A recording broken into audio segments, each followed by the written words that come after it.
Assalamualaikum warahmatullahi wabarakatuh. Innal hamdalillah wa nahmaduhu wa nasta'inuhu wa nastaghfiruhu wa na'udzu billahi min shururi anfusina wa min sayyiati a'malina.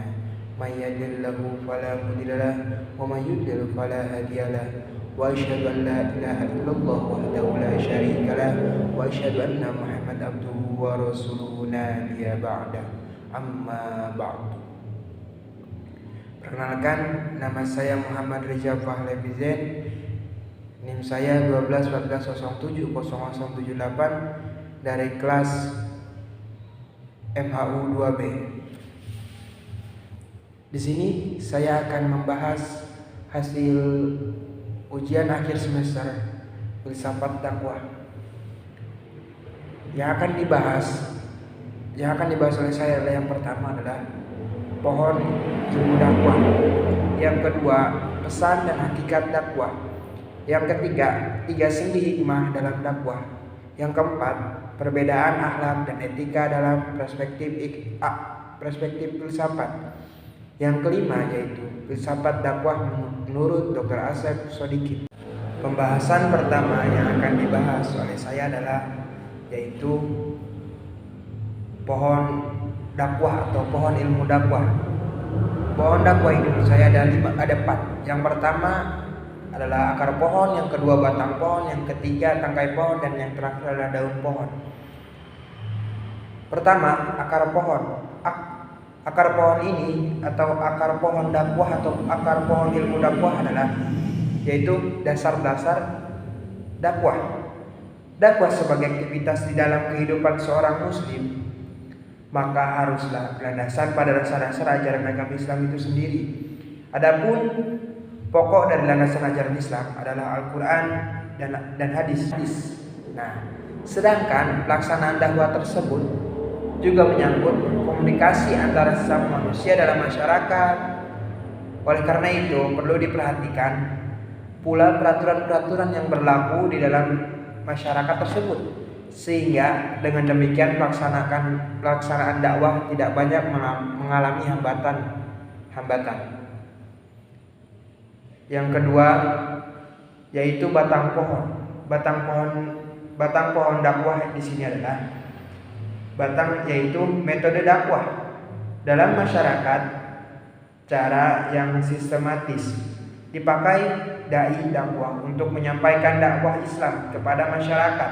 Oleh karena itu, kebijakan dai dalam memilih berbagai metode sangat mempengaruhi kelancaran dan keberhasilan kegiatan berdakwah seorang dai tersebut terhadap masyarakat.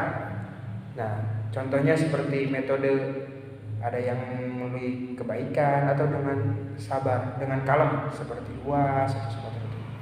Terus yang ketiga yaitu tangkai pohon. Tangkai pohon dakwah atau tangkai pohon ilmu dakwah ini yaitu adalah pendekatan dakwah. Dalam pembentukan atau pelaksanaan unsur-unsur dakwah harus menggunakan pendekatan yang tepat, yaitu dengan menentukan strategi dan langkah-langkah untuk mencapai tujuan dakwah. Penentuan pendekatan dakwah didasarkan atas kondisi mad'u dan suasana yang melingkupinya. Contohnya, dalam masyarakat yang terhimpit ekonomi, pendekatan ekonomi lebih tepat daripada pendekatan psikologi semata. Mad'u yang menghadapi banyak persoalan sosial mungkin lebih tepat menggunakan pendekatan psikologis. Macam-macam pendekatan dakwah adalah yang pertama pendekatan kebudayaan, yang kedua pendekatan pendidikan, dan ketiga pendekatan psikologis. Yang keempat yaitu daun ilmu dakwah atau daun dakwah. Daun dakwah ini diisi oleh problematika dakwah sudah menjadi makanan sehari-hari sebagai kita seorang pendakwah atau sebagai dai. Kadangkala itu timbul ketika sebelum sebelum atau sedang proses atau sesudah proses itu kadang problematik itu datang sendiri. Bahasan yang kedua adalah pesan dan hakikat dakwah. Nah, Jabar yang menyebutkan 4 bentuk pesan.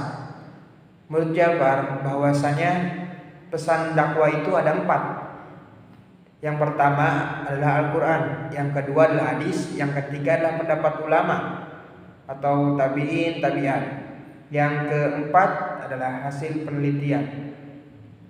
Nah, hakikat pesan dakwah selanjutnya, hakikat pesan dakwah adalah Islam atau syariat sebagai kebenaran hakiki yang datang dari Allah melalui malaikat Jibril kepada para nabinya, terakhir kepada Nabi Muhammad SAW. Bahasan yang ketiga yaitu adalah 3 sendi hikmah dalam dakwah.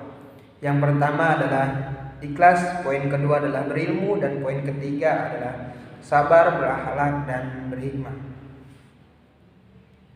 Nah, ikhlas dalam sendi ini yang dimaksud adalah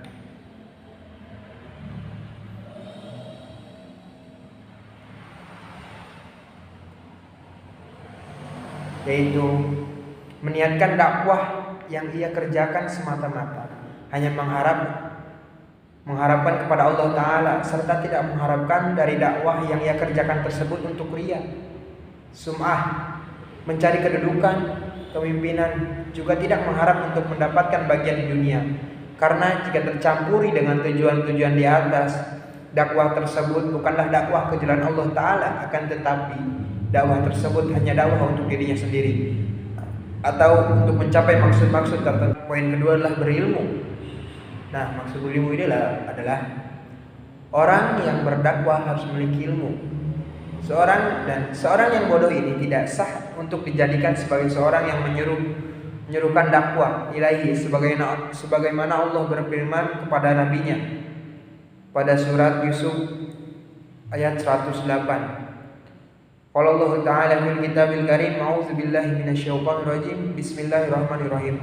Qul hazihi sabili ad'u ila Allahi 'ala basirati ana wa man ittaba'an. Artinya, katakanlah, inilah jalan agamaku, aku dan orang-orang yang mengikutiku, mengajak kamu kepada Allah dengan hujjah yang nyata. Al-Quran Yusuf ayat 108.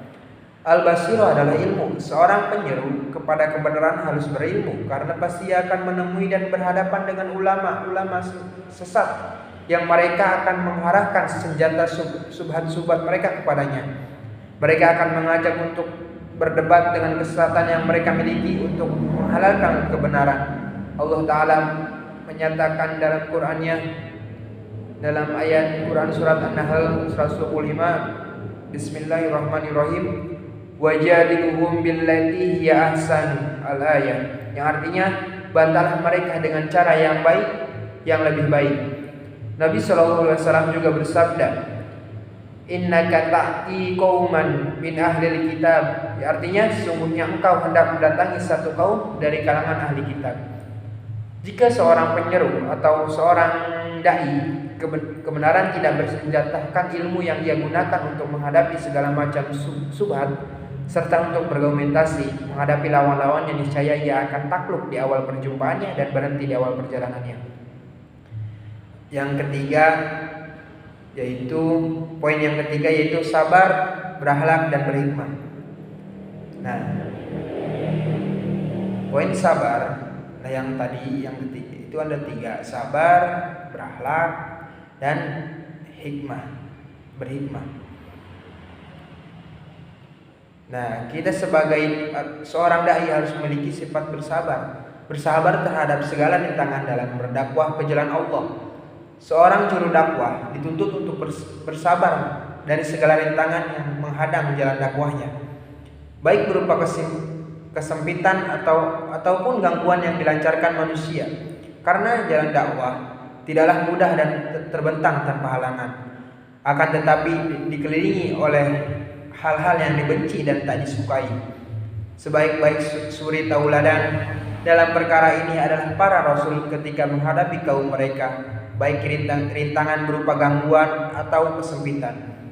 Hal ini sebagaimana disebutkan dalam firman Allah Ta'ala ketika menceritakan tentang nabinya. Qala Allah Ta'ala fil kitabil karim, bismillahirrahmanirrahim, walaqad istuhriya birusuli min qablika fahaqa bil ladzina sakhiru minhum ma kanu biyastahzi'un. Artinya, dan sungguh telah diperolok-olokkan beberapa rasul sebelum kamu, maka turunlah kepada orang-orang yang mencemoohkan diri di antara mereka balasan azab olok-olokan mereka. Quran surat Al-An'am ayat 10. Nah, rintangan-rintangan seperti inilah yang diterima para pengikut Rasul, yaitu berupa gangguan, kesempitan sesuai dengan hal yang telah ia laksanakan dalam menjalankan dakwah ke jalan Allah Ta'ala sebagai bentuk ittiba atau mengikuti para Rasul yang mulia. Nah, para pendakwah atau para dai juga pasti akan memiliki kesulitan tersendirinya dalam ketika mereka dalam berdakwah.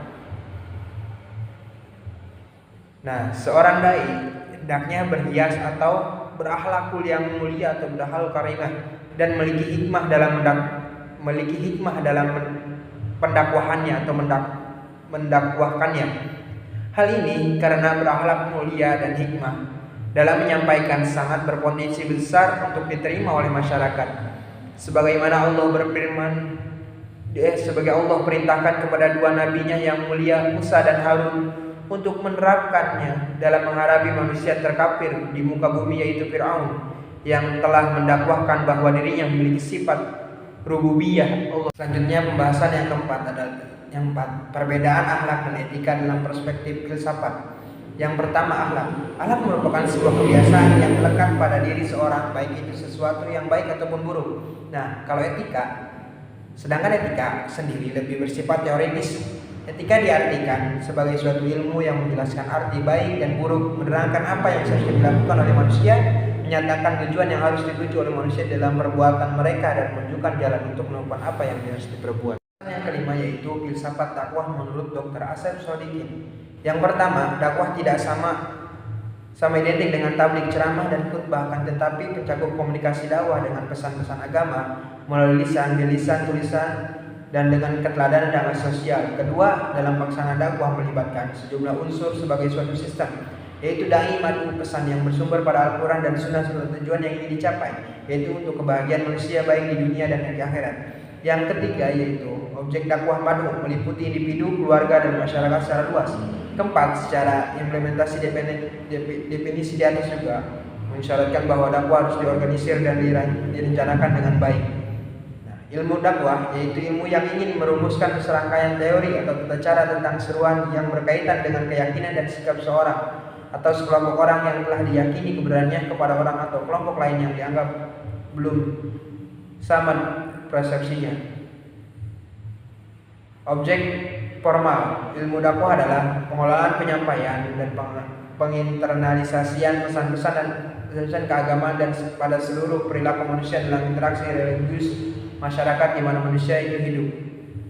Sekian dari saya, mohon maaf bila ada salah kata kurang dalam menjelaskan dan salah dalam penulisan saya, mohon minta maaf seluas-luasnya. Terima kasih. Wassalamualaikum warahmatullahi wabarakatuh.